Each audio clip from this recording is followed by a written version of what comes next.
你拼命赚钱，钱却总是留不住，你越努力越焦虑，越节俭越匮乏。这不是你不够勤奋，而是你一直活在一个致命的错误里。你以为钱是追来的，其实钱是吸引来的。我们都像夸父追日一样追着钱跑，跑得口干舌燥，累得半死。结果呢？现实就像一个渣男，你越跪舔他，他越不理你；你越穷追猛打，他越避之不及。只要你还是这种追着钱跑的穷人心态，哪怕累死也逃不脱匮乏的命运。这就是佛家说的求不得苦。为了解开这道死锁，祖师大德们留下了一部救命法宝《大乘离文字普光明藏经》。在很多修行人口中，它被奉为求财第一经。初听此名，你或许觉得这是迷信，是诱惑。但请你静下心来，拨开文字的外衣，你会发现这不是让你不劳而获的魔法，而是一场生命维度的大迁徙。它不教你理财技巧，而是直接终结你追钱的低维命运，开启钱找你的高维模式。我们为什么会拼命追钱？因为追这个动作本身就暴露了一个致命弱点，匮乏。你追钱就是在向宇宙发射我没有，我很缺的信号。根据同频共振的法则，这个缺的念头就像一个黑洞，它不仅吸不来光，反而会吞噬掉你原本仅有的福气。一个满脸写着焦虑和饥饿的人很难获得信任，而财富的本质恰恰就是信用的凝结。那么这部经到底是怎么帮你接通财富能量的？这要从你内心那个隐秘的漏财机制说起。从物理层面看，穷是口袋里的钱不够，但从能量层面看，穷是因为你的内心漏了。古人说厚德载物，把财富比作水，你的心就是容器。如果容器是破的，有裂缝的，那么无论你在外面如何奔波，舀多少水进来，最终都会漏得精光。这个裂缝就是你内心的贪婪、吝啬、怀疑、焦虑和傲慢。而大乘离文字普光明藏经就是专门修补这个容器的经教，每一个字都是一种高频的能量修补剂。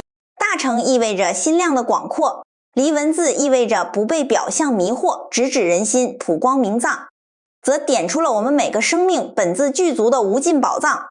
当你开始诵读这部经，奇妙的化学反应就在你的生命底层发生了。这不仅仅是阅读，这是一次次对心灵磁场的格式化和重装。首先，它清理了你血管里的淤泥。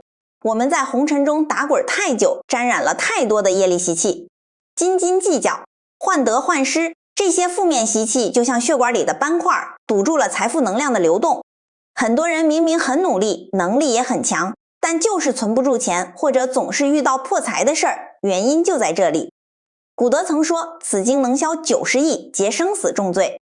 你只需理解为他把你生命管道里的陈年老垢，那些阻碍你发光的垃圾通通清干净了，管道一通，水自然就来了。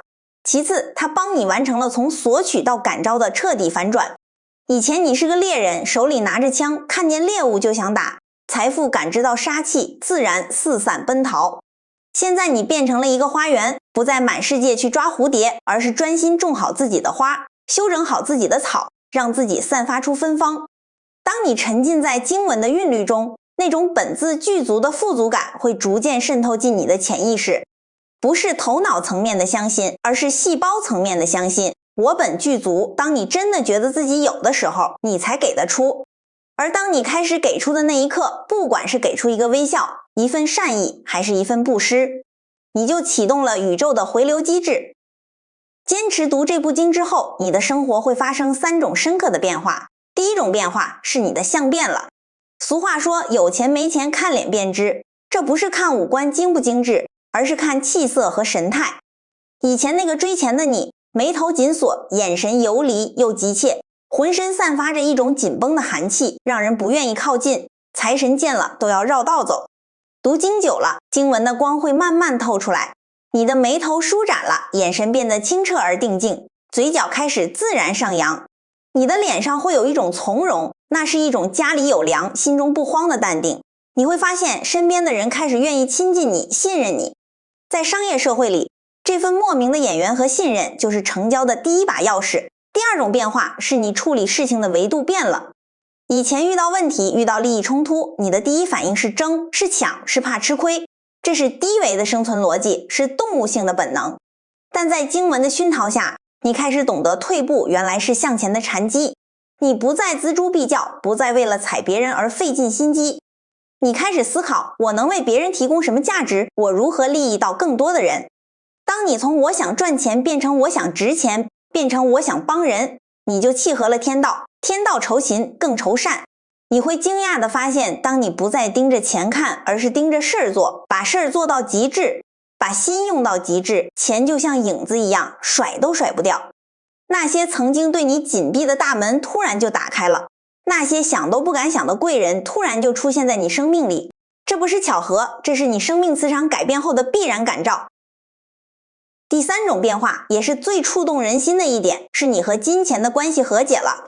以前你和钱的关系是紧张的、敌对的，有钱时怕失去，没钱时怨恨它。钱是你的主人，你是他的奴隶。读了这部经，你慢慢体会到了离文字的真意。离不是不要，而是不执着。你终于明白，钱不是你的，你只是它的管理者，它是一股流动的能量，流经你是为了去滋养更多的地方。当你对金钱不再有那种死死抓紧的贪婪，不再有失去它的恐惧，你的心量瞬间就打开了。心量有多大，财富的容器就有多大。正如大海之所以能纳百川，是因为它把自己放得最低，心胸最广。读经后的你变得谦卑了，柔和了，你不再是一个尖锐的刺猬，而成了一块温润的玉。这时候，生活中的奇迹开始频频发生，也许是一笔死账突然回款了，也许是一个无心插柳的项目突然爆发了，也许是在你最需要的时候，有人雪中送炭。世人管这叫运气，修道人管这叫感应。其实哪有什么玄虚的感应，这不过是你回归了正常的人性，回归了生命的本然状态。佛家有云，医报随着正报转，你是正报，你的环境，你的财富是医报。你自己这个正报修好了，修得光明了，修得圆满了，外面的医报怎么可能不丰盛？所以亲爱的朋友，如果你正处在人生的低谷，如果你正为了碎银几两而焦虑难安，不妨停下匆忙的脚步，去读一读这部大乘离文字《普光明藏经》，不要带着功利心去读，不要像去讨债一样读，就像去见一位久违的老友，就像去赴一场心灵的约会。